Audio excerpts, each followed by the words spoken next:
When people heard that bell 100 years ago, they all were quiet and they came in from whatever they were doing and paid attention.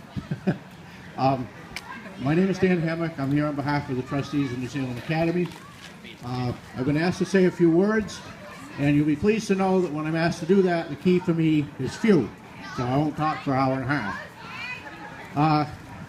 When I was asked to say these few words, I was asked to somehow incorporate reuse, recycle, repurpose. That's the theme of today. How in the world do you do that for a museum? It turns out that's practically the motto for a museum. If somebody didn't hang on to this stuff, we wouldn't have a museum. And like many of you, I have a deep history with this academy. About 100 years ago, in 1914, my grandmother, her sister, and my grandfather were all students here. And about 75 years ago, my mother, my wife's father, and his brothers were all students here. And about 50 years ago, my sister, my brother, and a little bit later me, were students here. And we build that into the reuse, recycle, and repurpose because it seems like none of us ever threw anything away. And it's a good thing, or we would have nothing to put in our museum.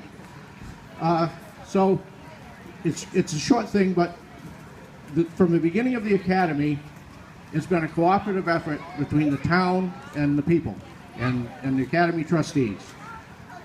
This building was built when the original building burned down. Nobody had enough money to pay for new buildings. The town got together, townspeople, and just laid one board on top of the other, and they ended up with this magnificent stacked plank building, probably the biggest one in the country still existing. They built it themselves, and it was in such disrepair, we needed cooperation again in the 1980s and 90s when a group wanted to form the Friends of Historic New Salem, but they really didn't have enough money to form a corporation, so the trustees had some money. They helped them get formed so they could get going, and led by Gene Didarian, the Historical Commission, and others, they got grant money from the state, federal, and a lot of local work. We have a museum today. We have a classroom upstairs on one side, mid-1800s period classroom on that side. On this side, we have our museum. And each year we're going to recognize a few people that had some significant contribution to the academy. And we're kind of at a dilemma. Somebody says, well, what if somebody comes up and says, well, how come you didn't recognize Uncle Harry or Aunt Mary or whatever? Well, we don't know them. The Academy's been here for 219 years. Some of the folks have been dead for 100 years or more, and we'll have trouble finding out something about them. But for those that are more recently around or more recently not around, if you have some stories about them, come and tell us, because each year is an event we're going to recognize a couple people that did something significant for the Academy, for our classroom and for our museum.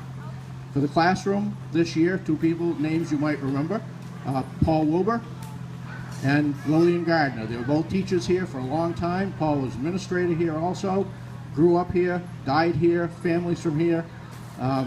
So we'll put together a biography of these people who have done some good things for the Academy. I'd like to call on right now Eleanor McGinnis and Larry Blakely to unveil a plaque that the trustees are going to leave with the building. Eleanor?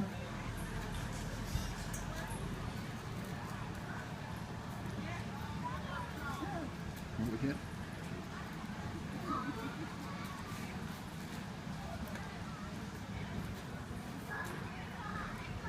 Okay.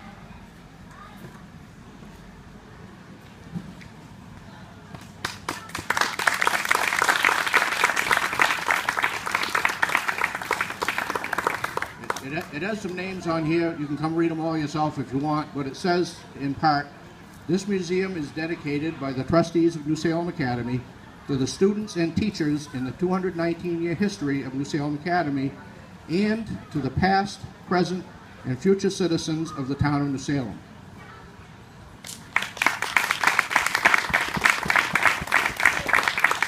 And as our final closing thought, we have come up with something new, we think. You've all heard of being on the honor roll. You did a good job at school. Well, we're developing a New Salem Academy honor roll for people who've done something exceptional that we're aware of. And for about 30 years or so, someone has been collecting stuff from people's barns and attics and wherever we could get it, whether it's pictures or reunion banners, anything to do with the history of New Salem Academy. It's all up here. It's been cataloged. It's arranged beautifully. In the first member of our New Salem Academy honor roll, unknown to her until now, is Eleanor Meelan McGinnis.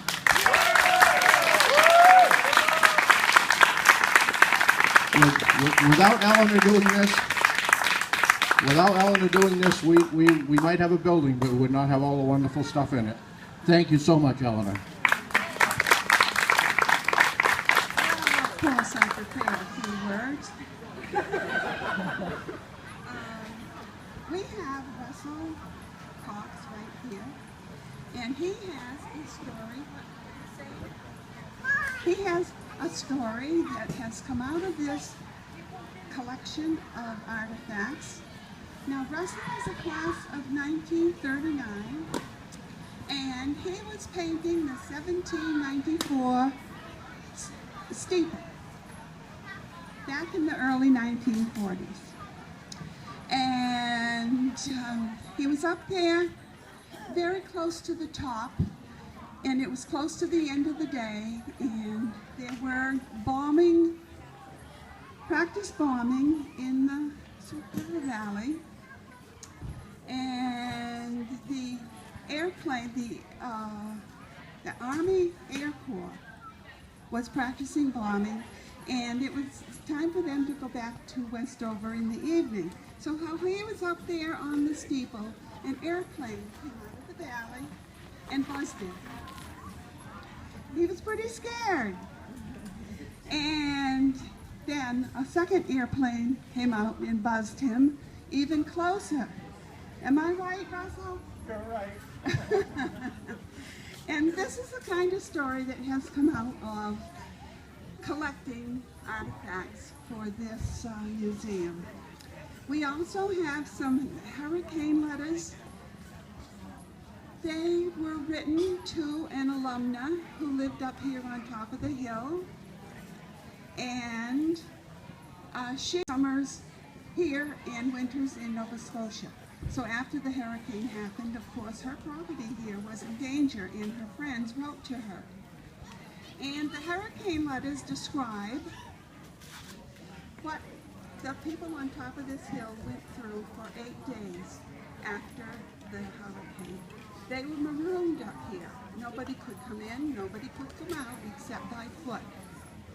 And it's an interesting story in the letters. We also have the story of the athletic field being built. The boys used to play baseball on the end of the common down there near on the south end. But the balls would stray once in a while, and a couple of them wound up in court over it. So Harry Fay, class of 1899, decided he should do something about providing an athletic field for the boys to play baseball on. And he did. And that story is upstairs also. So I'd like for you all to come up and hear it and see it. And we present this to Larry. And do you want to say a few words? Just a couple of words. Just a word. Dan took so much time on that. Thank you both. I appreciate it. I've been asked from time to time, they said, Blakely, you were brought up in Athol, and you guys have lived in Connecticut for like 40 years. What's your interest? Well, my interest is my dear wife, Connie, who, her family, the Rices, have been here since the 1830s.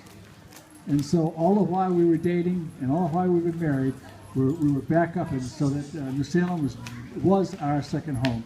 So much so that we bought a house and we now live here permanently. And so it's we just feel that New Salem is our home, and the Academy is an incredibly important part of this town and this town's history. So I just want to tell you that it was my pleasure to spend as much time as I could in trying to help bring this forward. But there are so many people, as many as are sitting out there should be up here. And we want to thank everybody who worked with us in making this come to fruition. Thank you all.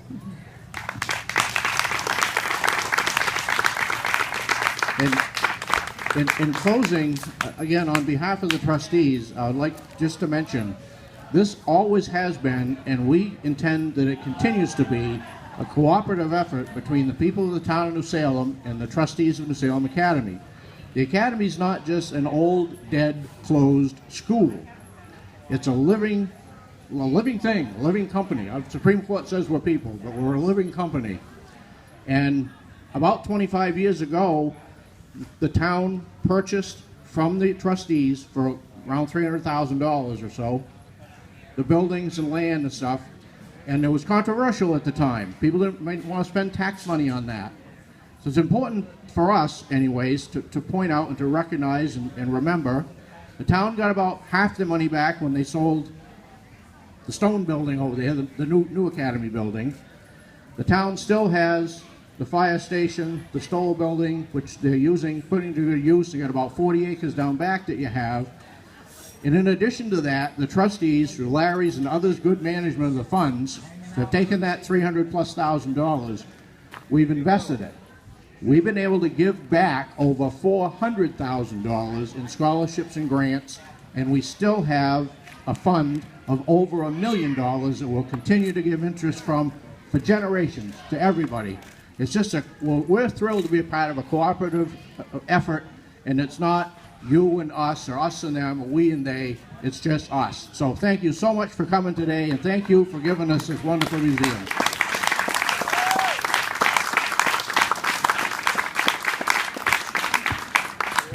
I don't know where the parachuters are. I wasn't in charge of that part. I don't know.